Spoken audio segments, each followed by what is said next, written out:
नमस्कार, स्वागत है आपका डेन न्यूज में और दिन भर की तमाम अहम खबरों के साथ मैं हूं आरती सिंह। आगे बढ़ने से पहले आइए नजर डालते हैं उन खबरों पर जो बनी है आज की सुर्खियां।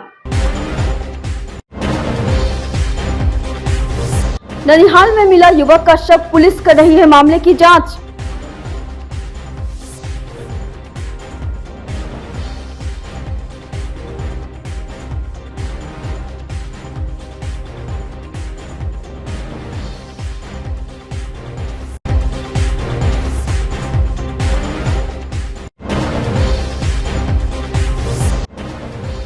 भीषण सड़क हादसे में 3 लोगों की मौत, सभी बाइक पर सवार होकर बारात के लिए गए थे मोतिहारी। घटना के बाद परिवार में मचा कोहराम।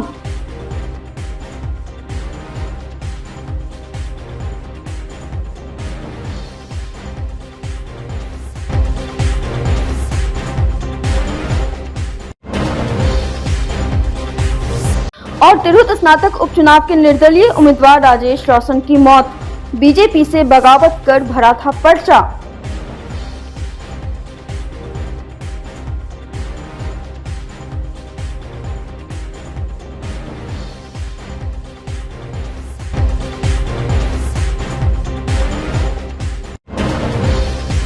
तो ये थी सुर्खियां और अब खबरें विस्तार से। मुजफ्फरपुर में ननिहाल में आए एक युवक की संदिग्ध अवस्था में मौत हो गई। पेड़ के पास उसका शव मिलने से पूरे इलाके में सनसनी फैल गई। घटना बंदरा प्रखंड अंतर्गत हत्था थाना क्षेत्र के सुंदरपुर रतवाड़ा पंचायत अंतर्गत बैंगड़ा की है। सूचना पर पहुंची पुलिस ने छानबीन करने के बाद शव को कब्जे में लेकर पोस्टमार्टम के लिए मेडिकल भेज दिया। मृतक की पहचान समस्तीपुर जिला अंतर्गत चकमेहसी थाना क्षेत्र के जगदीश पारन गांव निवासी रामबाबू सहनी के 19 वर्षीय पुत्र विवेक कुमार उर्फ बटाली के रूप में हुई है। मृतक युवक अपने नाना बैगड़ा निवासी हरिलाल सहनी के यहाँ आया हुआ था। घटना की सूचना पर युवक के परिजन भी पहुंचे। इन्होंने बताया कि विवेक देहरादून रहता था, वहां से कई मोबाइल फोन चोरी कर भागा था। चकमेहसी थाना पुलिस ने कई मोबाइल फोन भी बरामद किया था। इसकी गिरफ्तारी हेतु पुलिस ने इसके नाना और नानी को हिरासत में लेकर पूछताछ की। इस मामले में हत्था थानाध्यक्ष शशि रंजन ने बताया कि मामले की जांच की जा रही है। ग्राम पोस्ट जगदीश पारन। अच्छा, कौन थे? थाना चकमे से। ये जो लड़का जो कांड किया है कौन है? ये हमारा पिताजी 2 भाई थे, तो बड़े चाचा का पोता है। क्या नाम है इसके बाबा का? प्रीतम सहनी। पिताजी का? पिताजी का राम बाबू सहनी। घर कहाँ हुआ इसका? जगदीश पारन। जिला समस्तीपुर। क्या घटना क्या हुई है? घटना हुई सर, हम लोग रहते थे ऋषिकेश। अच्छा। और ये रहता था वहाँ देहरादून। माँ बाप इसका सब वहीं रहता था। तो मैं जो है सो कल आया जो है सो वहां से, तो नखलऊ आए तो जो है इसका बड़ा भाई हमको गाड़ी में मिल गया। अच्छा। तो ऋषिकेश से कल आए? हाँ। तो गाड़ी में मिला तो कहता चाचा प्रणाम। तो मैं कहा अरे कैसे जाना हुआ? तो वो लड़का बोला जो बटाली जो है मोबाइल जो है सो इतना चोरी करके यहाँ से भागा है, सो चाचा हमको जो है यहाँ छानबीन हो रहा है, सो जा रहे हैं उसको जो है गांव में भी थाना जो है सो छानबीन कर रहा है, जा रहा हूँ उससे। चोरी करके लाए? देहरादून से। कितना मोबाइल था? वो बता रहा था जो 40-50 मोबाइल। अच्छा।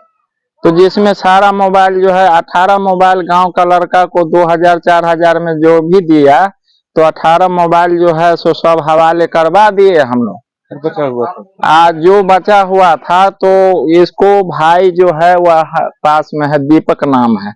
मैं कहा तुम जाओ नानी के यहाँ और बटाली से सारा सामान लेके थाना के साथ जाओ। अभी इसका कहाँ पे लाश कहाँ मिला है? सुनिए ना सर, पूरा बात बोलने। तो सारा सामान, सारा जो बचत मोबाइल था सो सारा हवाले ये इसका बड़ा भाई करवा दिया थाना को। किस थाना को? वो चकमेहसी थाना को। और ये लड़का जो है सो डर के मारे हवाले नहीं हुआ, बोल रहा था मैं कोर्ट में जाके हवाले होऊंगा। इसको नाना और भाई को जो वापस ले गया थाना, तो जो है सो डर के मारे आके यहाँ फांसी लगा ली। मामला है कि ये चकमेसी थाना के रहने वाले हैं। यहाँ पे उनका ननिहाल था, नाम है विवेक कुमार उर्फ बटाली। पिता का इसका नाम है राम बाबू सनी। घर है इसका जगदीश पार है। यहाँ पे फांसी लगा लेने से इसका मृत्यु हुआ है। हम लोग सबको लेकर इंक्वेस्ट के लिए भेज दिए हैं। जैसा आगे जो अपडेट रहेगा वो आप लोग को बताया घटना जाएगा। कहाँ पर हुआ है? घटना ये बैंगरा में हुआ है। ये लड़का अपने ननिहाल आया हुआ था, नानी के घर आया हुआ। बैंगरा और हत्था थाना अंतर्गत पड़ता है, यहीं का घटना हुआ है। यही ये गुलड़ के पेड़ में मतलब साड़ी से फंदा लगाकर लटके हुए सब इसका मिला है। आरोप लगाया जा रहा है कि इसके नाना और नानी अब जिसके कारण फांसी लगा दिया। अब ये आगे की कार्रवाई होगी। अब आगे फर्दर बताया जाएगा। अभी जैसा भी अपडेट आप लोग को दिया जाएगा। भीषण सड़क हादसे में मुजफ्फरपुर के 3 लोगों की दर्दनाक मौत हो गई। तीनों एक ही बाइक पर सवार होकर बारात के लिए मोतिहारी गए थे। इस घटना के बाद पूरे गांव में मातमी माहौल है। परिवार वालों का रो रो कर बुरा हाल है। मृतक की पहचान मोतीपुर थाना क्षेत्र के महवल गांव निवासी 32 वर्षीय जितेंद्र भगत, उनका पुत्र 6 वर्षीय अभिजीत कुमार और पड़ोसी 54 वर्षीय नंदकिशोर प्रसाद के रूप में हुई है। बताया जाता है कि यह तीनों एक ही बाइक पर सवार होकर पूर्वी चंपारण के पिपरा स्थित बखरा गांव एक परिचित के बारात में गए थे। इसी दौरान बेकाबू डंपर ने तीनों को रौंद दिया, जिससे घटनास्थल पर ही 2 लोगों की मौत हो गई। वहीं 6 वर्षीय अभिजीत की इलाज के दौरान रविवार को मौत हो गई। इधर पिपरा थाने की पुलिस ने डंपर को जब्त कर आगे की कार्रवाई में जुट गई है। यहाँ घटना घटा हुआ है। वहाँ से हम घर से अपने आए साहेबगंज से, और आए थे यहाँ सुने तो चले गए चकिया हॉस्पिटल में। तो हॉस्पिटल में देखे कि बेड पर रखा हुआ है। वहाँ से देख करके पोस्टमार्टम के लिए गाड़ी पर लदवा करके तब वहाँ से हम घर आए। ये कैसे घटना हुआ? कहाँ पे हुआ घटना? बखरी चौक पर हुआ। कौन जगह है बखरी चौक? कौन थाना? पिपरा थाना। बनरझूला का आगे जो टूल टैक्स का आगे है बनरझूला। ये लोग कहाँ जा रहे थे गाड़ी से? ये लोग गाड़ी बारात से आ रहे हैं। बारात कितने बजे की घटना है? लगभग 7 बजे। शाम के 7 बजे। तो इसमें जितेंद्र जी और कौन कौन मरे हैं उसमें? जितेंद्र और जितेंद्र का लड़का और एक नंद किशोर हुआ। गया था मैं आ रहा था बारात, ट्रक वाला क्या हुआ? कंटेनर वाला उसको मार दिया। कहाँ पे? वो चकिया हो गया तो टूल टैक्स के आगे बकरी चौक पर। क्या नाम था उनका? जितेंद्र। आप जितेंद्र जी के कौन हुए? जी आप कौन हुए? आपका क्या नाम है? हमारा नाम रघुवर है, उनका बड़ा भाई है। कहाँ घर हुआ? माहौल। एक्सीडेंट में कई लोग डेथ हुआ? 3 आदमी। घटना के बारे में बताया जाए। जैसे कि कल शाम को नंदकिशोर जी अपने एक साथी के साथ बारात के लिए निकले थे, और रास्ते में जाते समय उनका मतलब एक गाड़ी से एक्सीडेंट हो गया। घटना के बारे में हम लोग को पता चला तो हम लोग वहाँ पे गए और उनको देखें क्या पोजीशन है, नहीं उठा के देखे। फिर हम लोग उनको चकिया के मेसी के हॉस्पिटल में हम लोग लेके गए। फिर वहाँ जाने के बाद हम लोग को पता चला कि अब ये नहीं रहे। फिर उसके बाद हम लोग आगे की कार्रवाई में वहाँ के जो पुलिस अधिकारी थे उनसे बात करके फिर हम लोग। ये लोग कहाँ जा रहे थे? वो लोग बारात जा रहे थे। कौन कौन लोग थे बारात में उस गाड़ी पर? उस गाड़ी पे 2 लोग थे, एक नंद किशोर प्रसाद कुशवाहा जी और एक जितेंद्र जी थे। और एक बच्चा की भी बात सामने आ रही है। और एक उनका जितेंद्र जी के एक लड़का था जो मतलब 5-6 साल का था। साथ में तीनों लोग जा रहे थे और जाते वक्त यह घटना हुई थी। कितने आदमी की मौत हुई है? मौत तो 2 आदमी को हुई है। एक आदमी जो छोटा बच्चा था वो अभी काफ़ी गंभीर हालत में मुजफ्फरपुर भर्ती है हॉस्पिटल में। मुजफ्फरपुर में सुबह सुबह रफ्तार का कहर देखने को मिला। नाइट ड्यूटी कर घर लौट रहे एक बाइक सवार सुपरवाइजर को बेलगाम ट्रैक्टर ने कुचल दिया, जिसमें घटनास्थल पर ही उसकी मौत हो गई। घटना सदर थाना क्षेत्र के माड़ीपुर से जाने वाली भगवानपुर ओवरब्रिज की है। सुबह सुबह हुई सड़क हादसे के बाद मौके पर अफरा तफरी का माहौल बन गया। मृतक की पहचान पताही मधुबन निवासी धीरेन्द्र झा के 42 वर्षीय पुत्र राजेश कुमार झा के रूप में हुई है। जानकारी के मुताबिक मृतक सरियागंज टावर के समीप एक निजी कंपनी में सुपरवाइजर का काम करता था। वे नाइट ड्यूटी कर अपने प्लैटिना बाइक से मधुबन गांव की ओर जा रहे थे। इसी दौरान भगवानपुर ओवरब्रिज पर बेकाबू ट्रैक्टर ने उसे जबरदस्त टक्कर मार दी। ठोकर मारने के बाद ट्रैक्टर चालक ने ट्रैक्टर का डाला खोलकर वहीं छोड़ दिया, लेकिन इंजन लेकर फरार हो गया। सूचना पर पहुंची सदर थाने की पुलिस ने छानबीन करने के बाद शव को पोस्टमार्टम के लिए मेडिकल भेज दिया है। पुलिस ने डाला को जब्त कर आगे की कार्रवाई में जुट गई है। और सुबह 7 बजे घटना है। एक राजेश नाम का व्यक्ति मारीपुर से भगवानपुर चट्टी की तरफ बढ़ रहे थे। उसी बीच है सो एक ट्रैक्टर के से लग कर उनका है सो गिरे, ट्रैक्टर से धक्का लगा, उनको स्पॉट डेड कर गया। वो कहाँ जा रहे थे कुछ पता चला? वो चट्टी पे उनका डेरा है, खरौना पताही के रहने वाले हैं वो, और चट्टी पे डेरा था। राकेश तो नाम उनका बताया जा रहा है। ट्रैक्टर वाला पकड़ाया या भाग गया? ट्रैक्टर वाला वो अपना डाला छोड़कर भाग गया है, इंजन लेके भाग गया है, वो डाला छोड़ दिया है। अभी सदर थाना उसको लेकर गई है थाना पे। इस तरफ जा रहा था मधुबन के तरफ? हाँ, भगवानपुर पताही की तरफ जा रहे थे वो। पुलिस ने इसको इन्फॉर्म किया आपको? हाँ, पुलिस को इन्फॉर्म किया गया, पुलिस तुरंत आ गई। सदर काजी मोहम्मदपुर दोनों को इन्फॉर्म किया गया था। पोस्टमार्टम के लिए ले गया? अभी पोस्टमार्टम के लिए बढ़ी गया है मेडिकल। आज सुबह की ये घटना है, करीब 7 बजे का। मारीपुर से एक व्यक्ति राकेश नाम बताया जा रहा है, वो अपने घर की तरफ, जो भगवानपुर में चट्टी के आसपास उनका घर पड़ता है, और ऐसे वो रहने वाले हैं। मधुबनी गांव है, मुजफ्फरपुर के अंदर ही आता है। वो जा रहे थे, ट्रैक्टर से टक्कर हो गई, ट्रैक्टर से लग गया चोट और वो डेथ कर गए। हाँ, डेथ कर गए। ट्रैक्टर वाला भाग गया? हाँ, ट्रैक्टर अपना इंजन लेके भाग गया, ढाला छोड़ दिया। एक बहुत बड़ी बात है कि मुजफ्फरपुर में जितने भी ट्रैक्टर चल रही हैं उसका ढाला का रजिस्ट्रेशन नहीं है।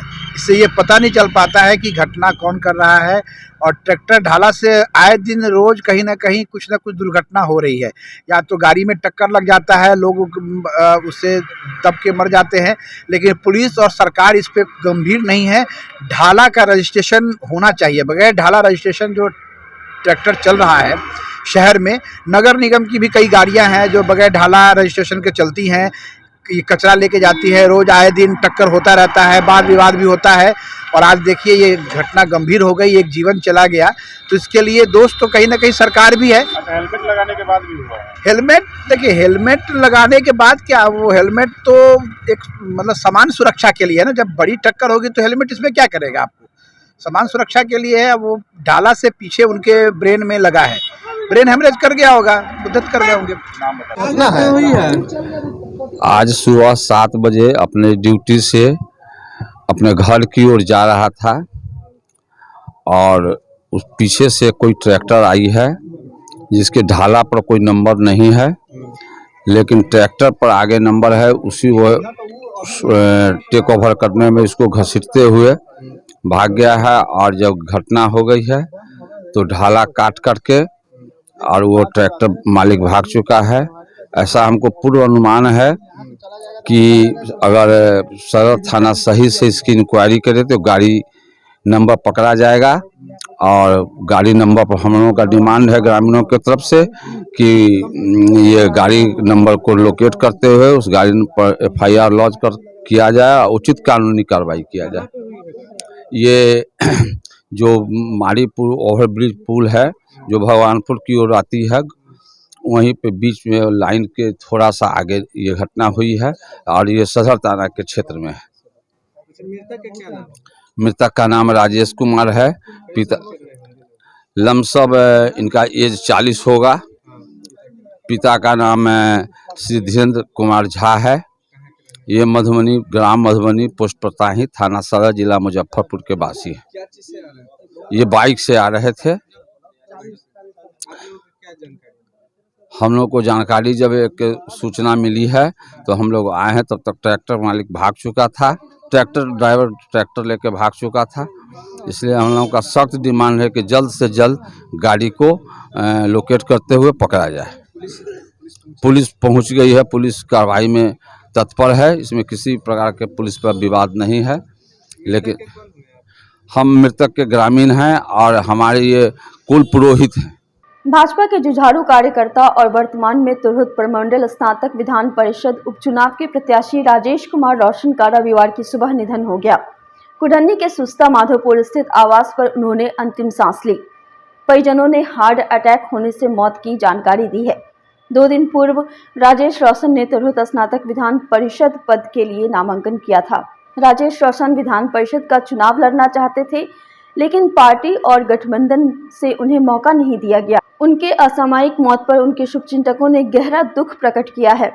उनका अंतिम संस्कार पैतृक गांव में किया जाएगा। राजेश के निधन से भाजपा समेत कई सामाजिक संगठनों के सदस्यों में गहरी शोक संवेदना जताई है। साथ ही इनके निधन को अपूरणीय क्षति बताई है।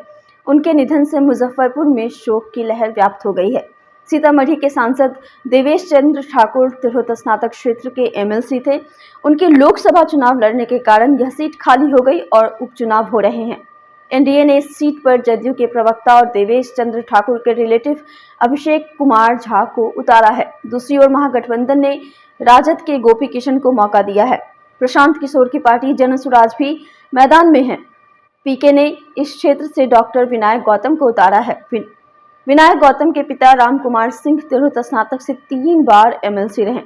उन्हीं को हराकर देवेश चंद्र ठाकुर ने इस सीट पर कब्जा किया था। ये बिल्कुल ठीक थे। आज सुबह सुबह जो है सो स्नान किए हैं, कुछ लोगों से बात किए हैं, वीडियो कॉन्फ्रेंस से बात किए हैं। तो ये बगल में ही इनका ऑफिस है, वहाँ पर रास्ते में महावीर स्थान है, वहाँ पे गए हैं। फिर कॉलिंग किए हैं, कॉलिंग करके ही किसी से बात कर रहे थे। कॉलिंग में ही बोले कि मेरी तबीयत नहीं ठीक लग रही है। करते करते बैठ गए वहाँ पे और बेहोश हो गए। हाँ, वहीं पे गाड़ी थी, सब लादा, जल्दी जल्दी गए। और सकरी में एक हॉस्पिटल है साईं, उसमें गए। वहीं पर जाते जाते बोला कि नहीं, रास्ते में एक्सपायर कर चुके हैं, सांस उखड़ गया था इनका। बिल्कुल साइलेंट डेथ था, कहीं से कुछ नहीं, कोई मूवमेंट नहीं। यहीं पे जो बेहोश हुए ना, बेहोशे रह गए, होश में नहीं है। क्या बताया डॉक्टर? डॉक्टर बताया कि वही कि वहाँ डॉक्टर नहीं थे, जरा जूनियर डॉक्टर लोग थे, तो वही बताया कि नहीं, रास्ते में इनका सांस उखड़ चुका है और एक्सपायर कर गए हैं। तो वही डॉक्टर साहब आए हुए थे, सीनियर डॉक्टर, वो बोले कि वही मानसिक प्रेशर की वजह से, चूँकि चुनाव में भी खड़े थे, मानसिक प्रेशर लगातार था, बिल्कुल साइलेंट डेथ था, तो हार्ट इशू हुआ था। क्या परिचय हुआ आपका? हम उनके कज़न हुए, चचेरे भाई हैं। आप साथ में रहते हैं? हाँ बिल्कुल, हम लोग एक साथ ही रहते हैं, एक आंगन ही हम लोगों का है। सुबह सूचना मिली है 9 बजे करीब। राजेश रोशन जी भारतीय जनता पार्टी के भी नेता थे और इस बार निर्दलीय तिरहुत स्नातक में नामांकन किए थे। साथ में सचिदानंद सिन्हा विचार मंच के सारे कर्ता धर्ता यही थे। एक सामाजिक सेवी थे, समाज सेवा में एकदम बढ़ चढ़ कर हिस्सा लेते थे। जैसे ही मालूम हुआ वैसे ही हम लोग शॉक्ड हो गए कि एक नौजवान जो भविष्य का नेता था और वह हम लोग से बीच से नहीं रहे। इस घड़ी में तमाम मुजफ्फरपुर के सभी समाज के लोग सभी दुख प्रकट कर रहे हैं और उनके निधन से एक मुजफ्फरपुर का एक नेता हम लोग खो दिए। राजेश कुमार रोशन जी जो सुस्ता के निवासी थे, मेरे अनन्य मित्र और भाजपा के प्रदेश कार्य समिति पूर्व के सदस्य थे। वर्तमान में वो शिक्षा स्नातक निर्वाचन क्षेत्र में 15 तारीख को अपना नॉमिनेशन किए। आज सुबह नहा वहा के भगवान का पूजा करके सकरा की तैयारी में जा रहे थे। उसी क्रम में फैंट करके गिरे और उसके बाद उठ नहीं पाए। लोग हॉस्पिटल ले गए, वहाँ जहाँ उन्हें डेथ घोषित किया गया। सभी उनके चाहने वाले यहाँ उपस्थित हैं। परिवार के सदस्य आज रात्रि तक आएंगे, उसके बाद फ्यूनरल की क्रिया, अंतिम संस्कार की क्रिया की जाएगी। इनका आवास है? हाँ, अपने अस्थायी निवास पर हैं अभी। वो पहले से बीमार भी थे क्या? बीमार थे, बीपी और शुगर के पेशेंट थे, लेकिन इलाज चल रहा था। लंबे समय से इसकी दवा भी खा रहे थे, लेकिन आज सुबह अचानक मृत्यु लोक को प्राप्त हुए। ईश्वर उनको अपनी चरणों में जगह दें। मुजफ्फरपुर के औराई थाना क्षेत्र के रतवाड़ा पश्चिमी पंचायत के मुखिया अबू बकर को पुलिस ने गिरफ्तार कर लिया है। उनके खिलाफ 21 जुलाई को महेश स्थान निवासी मोहम्मद यूनिस ने औराई थाने में प्राथमिकी दर्ज कराई थी। उन्होंने पुलिस को बताया था कि महेश स्थान निवासी व पंचायत के मुखिया अबू बकर सहित अबू जफर, इमू, तौफीक, ताकीर, तमसीर, तौहीद व अन्य ने जबरन पिस्टल दिखाकर स्कॉर्पियो में बैठा लिया। कटरा रजिस्ट्री कार्यालय ले जाकर जमीन रजिस्ट्री कराने का प्रयास किया। मना करने पर बगल में ले जाकर कनपट्टी पर पिस्टल भिड़ाकर जबरन स्टाम्प पेपर पर अंगुली का निशान ले लिया और कहा कि इसी आधार पर तुम्हारी सभी जमीन पर कब्जा कर लेंगे। विरोध करने पर मारपीट भी की। दारोगा रोशन मिश्रा ने बताया कि जमीन रजिस्ट्री कराने की कोशिश के मामले में मुखिया के खिलाफ केस दर्ज था। फिलहाल पूछताछ करने के बाद मुखिया को जेल भेज दिया गया। देखिए, इसमें जो है सोची समझी साजिश है। विरोधी दल जो मेरा हुआ का जो है पत्रकार से लेके और उसके बाद जो है विरोधी जो है इसी का साजिश है। कौन लोग हैं विरोधी लोग और क्यों आपके खिलाफ साजिश? इसलिए कि हम खिलाफ करते हैं कि हम जो बोलना होता है मुंह पर बोल देते हैं। जो बात होगा मुंह पर बोले। जैसे पत्रकार हमारे महोदय हैं, उसको बोलना होता मुंह पर बोलते हैं। अब जैसे मेरा केस है, समझे ना, मेरा केस उसी टेबल पर है, तो मेरा केस को आप नहीं छापे हैं। आज हम पकड़ा गए हैं तो हमारा छाप दिए हैं आप। घूसखोरी का ही विरोध करते थे आप? हम घूसखोरी का तो पक्का विरोध करते हैं हम। घूस तो हम लेने ही नहीं देते हैं। मेरे सामने में किसी नहीं कि घूस ले ला, ना हम लेते हैं, न लेना न देना, न लेना है देना। इंदिरा हम आवास हम 30 को किए हैं, 30 ने पैसा नहीं लिए। मेरे जनता से जाके पूछा ये हुआ। ब्लॉक में हम प्रखंड सकते हैं कांग्रेस पार्टी के। हम किसी मीटिंग में जाते हैं तो स्पष्ट बात करते हैं। न मेरा बाल बच्चा घुस लेता है, न मेरा फादर घुस लेता है, न हम घुस लेते हैं। निष्पक्ष काम करते हैं, निष्पक्ष जनता का उसी का नतीजा है जी, उसी का नतीजा जेल जाना, उसी का नतीजा भोग रहे हैं। पैक्स चुनाव की घोषणा होते ही प्रखंड में सरगर्मी तेज हो गई है। स्थानीय प्रशासन चुनाव को निष्पक्ष तौर पर शांतिपूर्ण ढंग से संपन्न कराने में जुट गई है। मोतीपुर प्रखंड में पैक्स चुनाव को लेकर रविवार को पैक्स अध्यक्ष व सदस्य पद के लिए नामांकन शुरू हुआ। नामांकन 17 नवंबर से लेकर 19 नवंबर तक चलेगा। 1 दिसंबर को मतदान कराया जाएगा। नामांकन में कई प्रत्याशियों ने अपने समर्थकों के साथ नामांकन कर रहे हैं, जिसको लेकर समर्थकों में काफी उत्साह देखा गया। चुनावी मुद्दा क्या होगा आपका? चुनावी मुद्दा पिछला 5 साल से मेरा पकड़ी पंचायत के लोगों के साथ में छल किया जा रहा है। विकास के नाम पर कुछ हुआ नहीं। इसके खिलाफ हम आवाज़ उठाए हैं और जो सरकार से होने वाला होगा, मेरे माध्यम से होने वाला होगा, उस काम को हम आम जनता के पास पहुंचाएंगे। हम सेवा भाव से आए हैं और हमको इच्छा है कि हम सेवा करें और जनता के बीच में हम हमेशा रहें। ऐसा नहीं कि जीत जाएं उसके बाद 5 साल हम लापता हो जाएं। हम जनता से कनेक्टिविटी बढ़ाना चाह रहे हैं। जीतने के बाद पहला काम क्या करेंगे? पहला काम, पहले तो इसको समझना होगा कि इसमें क्या क्या काम है और काम जो भी होगा आम जन के सहयोग से, राय विचार से, सरकार के माध्यम से जो उपलब्ध व्यवस्था है उसको आम जनता तक पहुंचाने का प्रयास करेंगे। अभी आपके पैक्स का क्या दशा और दिशा है? दशा बहुत बुरा है। हमारे यहाँ 5 साल पर सिर्फ कागज में काम हुआ है, धरातल पर कुछ काम नहीं हुआ है। हम आवेंगे, उसको देखेंगे। और मुजफ्फरपुर के साहिबगंज प्रखंड के ब्लॉक परिसर में रविवार से पैक्स चुनाव के नामांकन शुरू हो चुके हैं। 12 बजे तक बिल्कुल सन्नाटा था। उसके बाद सबसे पहले अय्यापुर पंचायत के पैक्स अध्यक्ष पद के लिए योधन कुमार सिंह ने नामांकन किया। उसके बाद उन्हें पुष्पमाला पहनाकर लोगों ने उन्हें विजयी होने के लिए बधाई दी। वहीं बी कल्याण से लखिंदर भगत ने भी नामांकन किया, जिसके बाद उनके चाहने वाले माला और अबीर की वर्षा करने लगे और जीत की अग्रिम बधाई देते हुए शुभकामनाएं दी। वहीं गौरा से पैक्स पद के लिए रमेश कुमार ने नामांकन का पर्चा दाखिल कर मीडिया से कहा कि हम पूर्व में चुनाव में दूसरे स्थान पर थे, उसके बाद जनता के साथ हर समय रहे और इस चुनाव में लोगों का काफी प्यार स्नेह भी मिल रहा है। अय्यापुर पंचायत से रीमा देवी ने भी अपना नामांकन किया। वहीं पैक्स के कुल 6 सदस्यों ने नामांकन किया।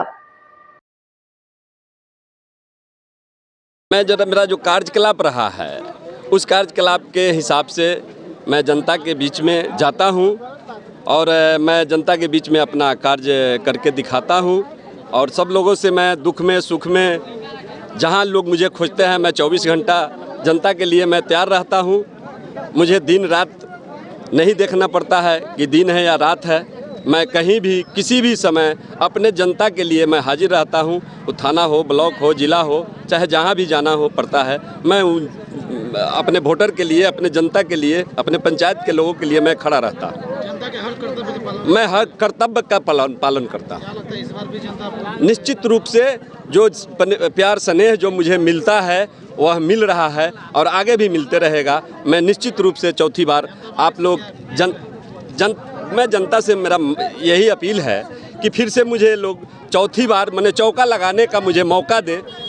इसलिए मैं सभी लोगों से हार्दिक अभिनंदन करता हूं, सभी लोगों का। बहुत खुशी की बात है। आज हमारे गौरव पंचायत के पूरा जनता आज हमारे ऊपर खुश है और यहाँ पे जो काम करके दिखाया है। मैं 2 साल पैक्स से काम किया और वहाँ से जनता का धान खरीदारी किया, जिसके चलते आज जनता हमको चुन रही है। उम्मीद है कि इस बार जनता आपको जिताएगी, फिर बधाई देते हैं। पूरा फुल बहुमत के साथ जिताएगी जनता। मेरा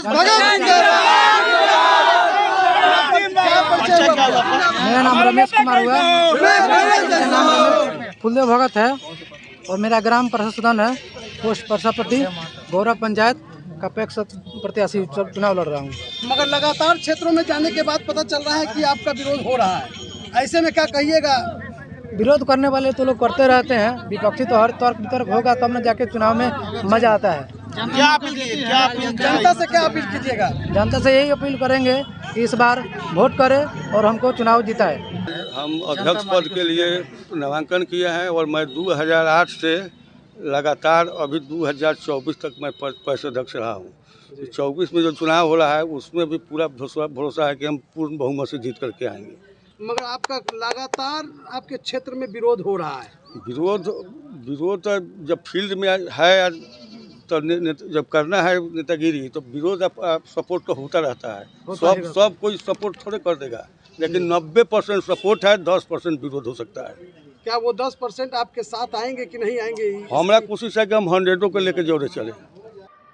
मुजफ्फरपुर के पारू प्रखंड के देवरिया कोठी में रविवार को प्रखंड तैलिक राजनीतिक अधिकार सम्मेलन हुआ। ये कार्यक्रम लगातार हर क्षेत्र में हो रहा है, जिसमें सैकड़ों की संख्या में लोग शामिल हो रहे हैं, जिसमें प्रदेश समेत कई जिलों से तैली समाज के लोग आए थे।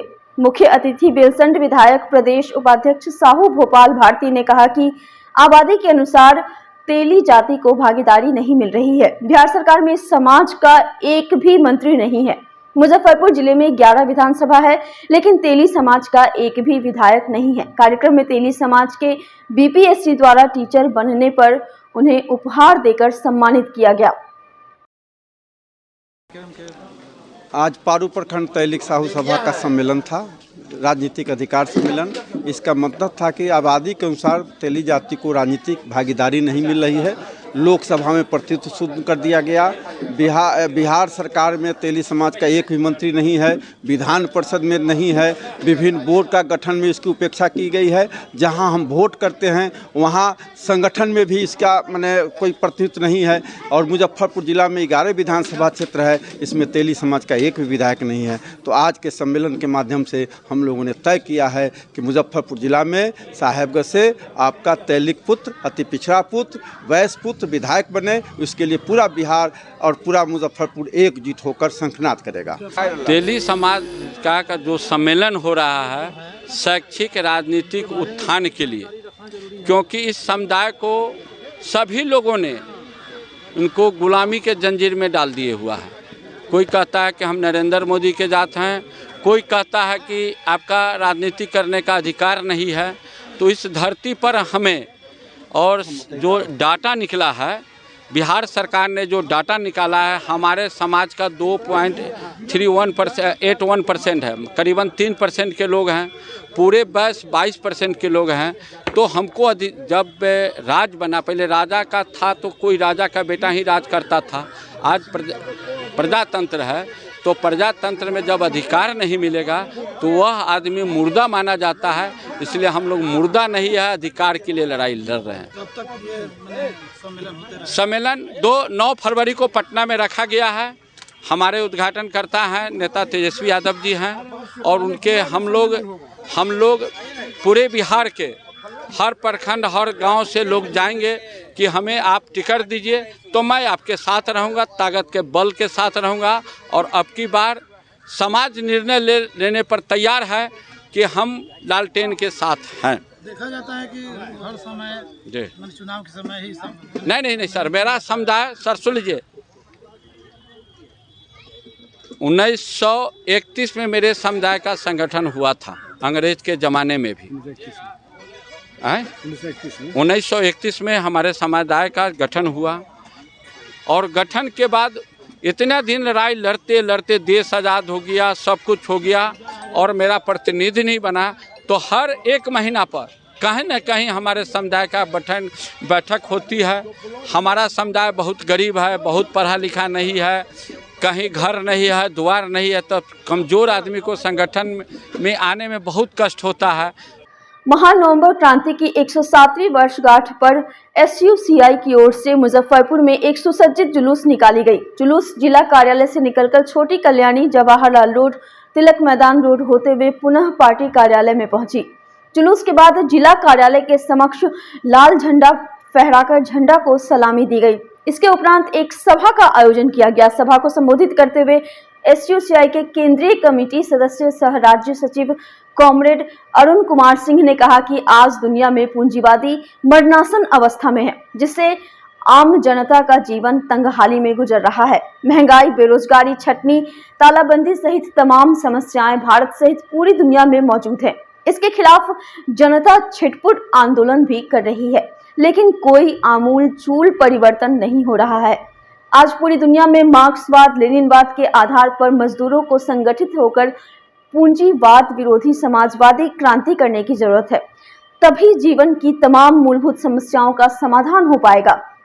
नवंबर क्रांति से सीख लेकर हम लोगों को भी पूंजीवाद विरोधी समाजवादी क्रांति के परिपूरक जनवादी आंदोलन खड़ा करने की जरूरत है।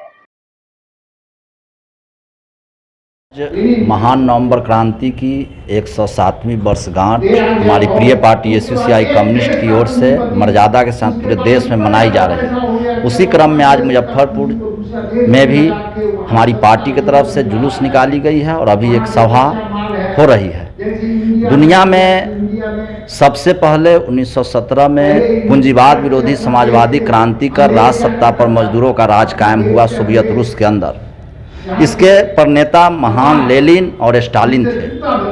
दुनिया में पहली बार ऐसा हुआ कि मजदूरों ने अपना राज कायम किया राज सत्ता पर और कुछ ही दिनों में जीवन के जो भी मूलभूत समस्या था, वो शिक्षा, स्वास्थ्य, परिवहन, बिजली, और भूखमरी, सब पर वो आत्मनिर्भर हो गया। रूस को यूरोप का मरीज कहा जाने वाला देश यूरोप का, जो पूरा आत्मनिर्भर हो गया और बहुत तेजी से अग्रगति प्रगति किया और यहाँ तक कि दुनिया के जो फांसीवादी ताकत था वो हिटलर और मुसोलिनी को भी स्टालिन ने परास्त किया था। आज उसी नवंबर क्रांति से सीख लेकर के दुनिया के सभी मुल्कों में क्रांति करने की ज़रूरत है। आज पूंजीवाद चरम पर है। एक समय में पूंजीवाद प्रगतिशील था, वो एकता, भाईचारा का नारा दिया, वो व्यक्ति स्वतंत्रता का नारा दिया। आज पूंजीवाद विकास के रूप में बाधक के रूप में बन गया है। आज ये पूंजीवाद पूरे आम जनता को त्राहिमाम मचाए हुए है। आज दवा के अभाव में लोग मर रहा है, ठंड में कपड़ा के अभाव में मर रहा है। एक देश दूसरे देश पर वो पूंजीवाद के हिफाजत के लिए वो बम गिरा रहा है। यहाँ तक कि मासूम बच्चे का भी हत्या हो रहा है, स्कूल पर, हॉस्पिटल पर बमबारी हो रही है। लेकिन द्वितीय विश्व युद्ध के समय स्टालिन इसको रोके थे। इसलिए आज फिर से ज़रूरत है इस महान नवंबर क्रांति से सीख लेकर के भारत के सरजमी पर भी मार्क्सवाद, लेनिनवाद, कमरेड शिवदास बोस चिंतनधारा से प्रभावित होकर के मजदूर लोगों को क्रांति करने की ज़रूरत है। इस देश में पूंजीवाद विरोधी समाजवादी क्रांति होगा, तभी सारी मूलभूत समस्याओं का खात्मा होगा।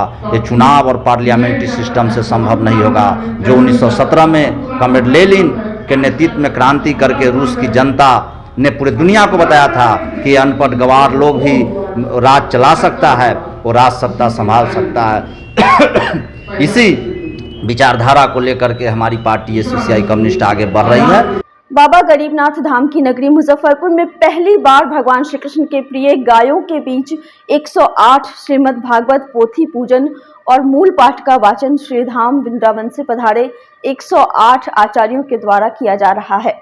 साथ ही भागवत उपासक आचार्य श्री ब्रजेश जी महाराज श्रीधाम वृंदावन के द्वारा 7 दिवसीय संगीतमय श्री भागवत कथा एवं महापुराण कथा का विराट एवं भव्य आयोजन 18 से 24 दिसंबर तक दोपहर 1 बजे से 5 बजे तक गौशाला परिसर सिकंदरपुर में किया जाएगा, जिसके आयोजन को लेकर रविवार को श्रीमद् भागवत महापुराण कथा गौशाला समिति मुजफ्फरपुर के तत्वावधान में बैठक आयोजित की गई। मुजफ्फरपुर गौशाला के सचिव कृष्ण मुरारी भारतीय ने बताया कि आयोजन का मुख्य आकर्षण श्रीधाम वृंदावन से पधारे 108 आचार्यों के द्वारा 108 यजमानों के द्वारा पोथी पूजन के साथ स्वर भागवत का पाठ किया जाएगा। तत्पश्चात भागवत उपासक आचार्य श्री ब्रजेश जी महाराज के श्रीमुख से श्रीमद् भागवत कथा का वाचन किया जाएगा। आज की बैठक में पुरुषोत्तम पोदार उत्तर बिहार वाणिज्य एवं उद्योग परिषद के अध्यक्ष श्याम सुंदर भीमसेरिया, बिहार प्रांतीय भारतीय मारवाड़ी सम्मेलन के अध्यक्ष प्रभाक भरतिया, गौशाला सचिव कृष्ण मुरारी भरतिया, उर्मिला बंका, सज्जन शर्मा सहित कई लोग उपस्थित थे। परिसर में 18 दिसंबर से 24 दिसंबर तक आचार्य भागवत उपासक आचार्य ब्रजेश जी महाराज वृंदावन निवासी के द्वारा भागवत पाठ का आयोजन किया जा रहा है। यह आयोजन श्रीमद् भागवत कथा गौशाला समिति के द्वारा किया जा रहा है। क्या कुछ आयोजन में रहेगा? आयोजन के अंदर में भागवत कथा हो रही है, लेकिन इसकी खासियत यह है 40 साल के बाद इस बीच में 40 साल के बीच में 40 साल पूर्व संत डोगरे जी महाराज की यहाँ कथा हुई थी। उसके बाद बहुत सी कथाएं मुजफ्फरपुर शहर में हुई है, बड़े बड़े कथावाचक और संतों की कथाएं हुई है, लेकिन 40 साल बाद यह परम सौभाग्य का विषय है मुजफ्फरपुर वासियों के लिए कि 108 पोथी जजमान की कथा हो रही है।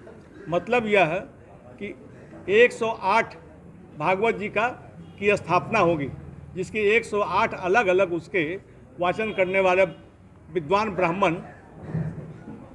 श्रीधाम वृंदावन से यहाँ पधार रहे हैं और 108 जजमान होंगे। 108 जजमान संकल्प लेकर उनके पूर्वजों के नाम से, उनके पितरों के नाम से, उनके नाम से भागवत का पाठ होगा और भागवत जी की स्थापना होगी। क्या उद्देश्य है इस भागवत कथा के? भागवत कथा का उद्देश्य है हर सनातन हिंदू के मन में यह रहता है, जैसा कि भागवत कथा होती है कि हमारे परिवार में एक भागवत की कथा हो। भागवत कथा का जैसा महात्म्य है, इसका महात्म्य यह है कि भागवत कथा के द्वारा पितृदोष किसी को पितृदोष से छुटकारा मुक्ति पानी हो, उसका एकमात्र और सबसे बड़ा साधन भागवत कथा का अपने घर में भागवत जी की स्थापना करानी, भागवत कथा का पाठ कराना है। यह सबसे बड़ा होता है और घर की सुख शांति के लिए, समृद्धि के लिए भागवत जी कथा का पाठ कराया जाता है। परंतु आज के समय के हिसाब से भागवत कथा का पाठ इतना बृहत होने लग गया, जो कि घरों में छोटी जगह होती है तो घर में नहीं हो पाता है, संभव नहीं हो पाता है, और जितनी बड़ी व्यवस्था होती है उतनी व्यवस्था अकेले परिवार के बस की नहीं होती है। इसलिए भागवत कथा आज रिसोर्ट में या विवाह भवन में लोग आयोजन कराते हैं, तो ये बड़ा आयोजन हो जाता है और लोग सोचते हैं, सब कुछ साधन के बाद भी लोग सोचते रहते नहीं करा पाते हैं। तो इसीलिए मुजफ्फरपुर गौशाला कथा समिति के द्वारा यह भागवत कथा का आयोजन कराया जा रहा है, जिसमें कि सामूहिक रूप से सभी की सामूहिक रूप से भी होगा और खूबी है कि सबका अलग अलग पाठ भी होगा, अलग अलग उनके पुरोहित होंगे भागवत कथा का पाठ करने वाले, और उनके मन की कामना अभिलाषा, उनके पूरे परिवार की अभिलाषा पूरी हो जाएगी और भागवत कथा का पाठ होगा। मुजफ्फरपुर के सिकंदरपुर श्री रानी सती मंदिर धाम की ओर से 12 से 20 दिसंबर तक मुजफ्फरपुर क्लब के मैदान में श्री राम कथा का आयोजन किया जाएगा। मानस कथा व्यास संत मुरलीधर महाराज जोधपुर वाले कथा का वाचन करेंगे। इसकी तैयारी को लेकर रविवार को श्री रानी सती दादी मंदिर बोर्ड ऑफ ट्रस्ट और प्रबंध समिति एवं सामाजिक संस्थाओं के पदाधिकारी गण की एक संयुक्त बैठक दादी धाम सिकंदरपुर के प्रांगण में आयोजित की गई, जिसकी अध्यक्षता श्याम भीमसेरिया द्वारा की गई। वहीं इस कार्यक्रम के संयोजक गरीबनाथ बंका के द्वारा सभी कार्यक्रम की जानकारी दी गई। उन्होंने बताया कि 11 दिसंबर को मानस कथा व्यास श्री मुरलीधर महाराज का स्वागत रामदयालु नगर के पास किया जाएगा और 12 दिसंबर को प्रातः 10 बजे बाबा गरीबनाथ मंदिर से शोभा यात्रा निकाली जाएगी, जो कि सूतापट्टी होते हुए मुजफ्फरपुर क्लब को जाएगी, जहां कथा स्थल पर 1 बजे से भव्य श्री राम कथा का कार्यक्रम की शुरुआत की जाएगी, जो कि प्रतिदिन शाम 5 बजे तक होगा। राम कथा के साथ सफल आयोजन को लेकर सभी सदस्यों ने अपना सहयोग देने का वादा किया। आयोजककर्ता हजारीमल पुरुषोत्तम लाल देवरा, डिब्रूगढ़ निवासी और निवेदक रानी सती मंदिर ट्रस्ट बोर्ड और कार्य समिति की देखरेख में सभी कार्यक्रम को आयोजित किया जाएगा। प्रोग्राम होने जा रहा है कि देश के प्रख्यात राम कथा वाचक श्री मुरलीधर जी महाराज अपने मुजफ्फरपुर शहर में आ रहे हैं। इनका जो कार्यक्रम है वो 12 दिसंबर से लेकर 20 दिसंबर तक चलने वाला है। कथा स्थल हम लोगों ने मुजफ्फरपुर क्लब को रखा है और इस कथा का आयोजन करता रानी सती मंदिर है और इसमें जो मुख्य जजमान हैं वो देवड़ा जी जोड़हाट आसाम निवासी हैं, जो यहाँ मुख्य जजमान के रूप में अपनी भूमिका का निर्वहन करने वाले हैं। हम लोग यहाँ मुजफ्फरपुर में इस कथा को खूब धूमधाम के साथ और अधिक से अधिक सनातनी वहाँ एकत्र हों और कथा का श्रवण करें, इसके लिए हम लोग इस बात का प्रयास कर रहे हैं। आप लोगों को भी बुलाने का हम लोगों का मकसद यही है कि आप जो चौथा स्तंभ हैं, आपके द्वारा जो प्रचार और प्रसार मिलेगा, जिससे अधिक से अधिक लोग उस कथा को सुन सकेंगे। जितने अधिक से अधिक लोग कथा को सुनेंगे उतना ही हम लोगों को लगेगा, आयोजकों को, कि हमारी कथा सफल हुई। इसी उद्देश्य के साथ हम लोग आज इस बैठक को किए हैं और इसमें पूरी रूपरेखा तैयार किए हैं कि इस कथा को भव्य और सफल कैसे बनाया जाए। इसके लिए पूरी योजना हम लोगों ने लिपिबद्ध किया है और एक एक करके लोगों को जिम्मेदारी दी है। मुजफ्फरपुर की जितनी भी सामाजिक संस्थाएं हैं उन सभी को जोड़ करके और इस कथा को सफल बनाने के लिए हम लोग प्रयासरत हैं। टाइमिंग क्या रहेगा? कथा का टाइमिंग 1 बजे दोपहर से लेकर संध्या 5 बजे तक। लोक गायिका बिहार विभूति शारदा सिन्हा की 13वीं के पावन अवसर पर रविवार को मुजफ्फरपुर के बाबा गरीबनाथ मंदिर के सत्संग सभागार में राष्ट्रकवि दिनकर अकादमी और सपना राज कला संगम के संयुक्त तत्वावधान में संगीतमय एवं काव्यमय श्रद्धांजलि सभा आयोजित की गई। उत्तर बिहार के विभिन्न जिलों से ख्याति लब्ध 3 दर्जन लोक गायक और शास्त्रीय संगीत गायकों और वादकों ने शारदा जी के गाए गीतों की प्रस्तुति से उन्हें भावपूर्ण श्रद्धांजलि अर्पित की। राष्ट्रकवि दिनकर अकादमी के निदेशक आचार्य चंद्र किशोर पाराशर की अध्यक्षता में आयोजित श्रद्धांजलि सभा में सर्वप्रथम सभी आगंतुक अतिथियों ने सामूहिक रूप से दीप प्रज्वलन कर पद्म विभूषण शारदा सिन्हा के तैल चित्र पर माल्यार्पण किया। दीप प्रज्वलन के समय डॉक्टर सिद्धि शंकर मिश्रा ने मंगलाचरण का गायन किया। तत्पश्चात अपने संबोधन में मुख्य अतिथि और राष्ट्रीय पिछड़ा आयोग के पूर्व अध्यक्ष डॉक्टर भगवान लाल सहनी ने कहा कि लोक संगीत हमारी पुरातन परंपरा की धरोहर है और शारदा जी ने इसे वैश्विक स्तर पर बिहार की पहचान बनाई, इसलिए वह सदा सर्वदा याद की जाएंगी। मौके पर बिहार विश्वविद्यालय के अंग्रेजी विभाग के पूर्व अध्यक्ष डॉक्टर देवव्रत अकेला, राष्ट्रीय गायक डॉक्टर कुमोद पाठक, अखिल भारतीय मैथिली परिषद के केंद्रीय अध्यक्ष डॉक्टर धनाकर ठाकुर, अरुण कुमार शुक्ला, देवेंद्र कुमार, मुस्कान केसरी, सपना राज सहित काफी संख्या में लोग मौजूद थे। बिहार विभूति पद्म भूषण डॉक्टर शारदा सिन्हा जी 5 नवंबर 2024 को दिवंगत हो गई। आज उनकी मृत्यु के 13 दिन हो गए। हमारे यहाँ जो परंपरा है 13वीं की, वो 13वीं के अवसर पर मुजफ्फरपुर के साहित्य जगत के द्वारा सपना राज कला संगम और राष्ट्रकवि दिनकर अकादमी के संयुक्त तत्वावधान में यहाँ बाबा गरीबनाथ मंदिर के ऑडिटोरियम में एक श्रद्धांजलि सभा रखी गई है जो काव्यमय और संगीतमय है। और यहाँ उत्तर बिहार के आधे दर्जन जिलों से करीब 3 दर्जन कलाकार उनको श्रद्धांजलि देने आए हैं। और इसकी विशेषता ये है कि सभी कलाकारों ने शारदा जी के गाए हुए लोकगीत, शास्त्रीय गीत, गज़ल और फिल्मी गीत को यहाँ प्रस्तुत कर रहे हैं। तो ये एक पूरे बिहार में पहला अवसर है जब संगीतमय और काव्यमय श्रद्धांजलि दी जा रही है। और उसी प्रकार कविगण भी यहाँ केवल उनकी श्रद्धांजलि में विशेष रूप से लिखे गए गीतों को ही उन्होंने प्रस्तुत किया है, कविताओं को ही प्रस्तुत किया है। साथ ही इस अवसर पर 11 ऐसे कलाकारों को जो विविध क्षेत्र से हैं, विविध विधाओं में हैं, शास्त्रीय, लोकगीत, सुगम संगीत इत्यादि विधाओं में हैं, उन्हें यहाँ शारदा सिन्हा स्मृति कला साधना सम्मान भी प्रदान किया गया है। हमारी इच्छा है और हमारे दोनों ही संगठनों की इच्छा है कि हम प्रत्येक वर्ष शारदा जी की पुण्यतिथि पर कलाकारों का जमघट लगाएं और उन्हें श्रद्धांजलि अर्पित करें। यह दायित्व तो हमें इसलिए भी वहन करना चाहिए क्योंकि शारदा जी का जन्म मुजफ्फरपुर जिला के मरवन ग्राम में जो कांटी प्रखंड जो करजा प्रखंड में है वहाँ हुआ था और उनका जन्म वहीं हुआ था और 4 वर्षों तक के स्कूल की शिक्षा भी उसी गांव में उन्होंने प्राप्त की। उनके चचेरे नाना जी बहुत बड़े स्वतंत्रता सेनानी थे और हिंदी साहित्य के बहुत बड़े मर्मज्ञ थे। स्वर्गीय राम जीवन शर्मा जीवन उनके सानिध्य में वो पली बढ़ी और 1994 में हमने उनको बुलाया था, हमारी संस्था के द्वारा बुलाया गया था हिंदी साहित्य विकास समिति के द्वारा और यहाँ रेड क्रॉस सोसाइटी में एक जानकी वल्लभ शास्त्री की अध्यक्षता में हिंदी दिवस के कार्यक्रम के अवसर पर उन्हें बिहार विभूति की का खिताब का अलंकरण दिया गया था। और हम लोगों ने जब आग्रह किया था गाने के लिए तो उन्होंने कहा कोई इंस्ट्रूमेंट नहीं है लेकिन अपनों के बीच क्या इंस्ट्रूमेंट की ज़रूरत है और उन्होंने कई ऐसे हिंदी के गज़ल, उर्दू के गज़ल और गीत गाए थे जो अविस्मरणीय हैं।